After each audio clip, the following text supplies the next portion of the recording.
আপনার বিকাশ অ্যাকাউন্ট কার নামে বা কার এনআইডি দিয়ে খোলা কিভাবে দেখবেন তাই দেখাবো আজকের এই সম্পূর্ণ ভিডিওতে। ওকে, তো এই কাজটি করার জন্য আপনারা চলে যাবেন আপনাদের বিকাশ অ্যাপসে। আপনারা বিকাশ অ্যাপটা লগইন করে নেবেন। লগইন করার পরে আপনারা উপরে থ্রি লাইনে ক্লিক করে দিবেন, তারপরে স্টেটমেন্টে ক্লিক করে দিবেন, তারপরে স্টেটমেন্ট রিকোয়েস্ট সমূহ এখানে ক্লিক করে দিবেন। দেওয়ার পরে নতুন স্টেটমেন্ট রিকোয়েস্ট এখানে আপনারা ক্লিক করে দিবেন। তারপরে আপনারা সংক্ষিপ্ত বা বিস্তারিত যে কোনো একটা স্টেটমেন্টের উপরে ক্লিক করে দিয়ে আপনি এখানে যে কোনো একটা 30 দিন বা 180 দিন পর বছর যে কোনো একটা আপনারা নির্ধারণ করে কনফার্মে ক্লিক করে দিবেন। দেন কনফার্ম করুন, এখানে ক্লিক করে দিবেন। এন্ড একটু লোডিং নেবে, তারপরে এরকম ইন্টারফেস শো করবে।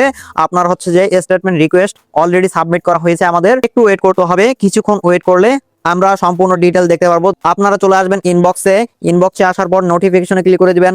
নোটিফিকেশনে ক্লিক করে দেওয়ার পর আপনি যে স্টেটমেন্টের আবেদনটি জমা করেছেন সেটার একটি নোটিফিকেশন চলে আসবে। সেই নোটিফিকেশনের উপরে ক্লিক করে দিবেন। দেওয়ার পরে স্টেটমেন্ট দেখুনে ক্লিক করে দিবেন। তারপরে স্টেটমেন্টটা আপনি ডাউনলোড করে নেবেন। ডাউনলোড করে নিয়ে গেলে আপনাকে রিডাইরেক্ট করে ক্রমে নিয়ে যাবে।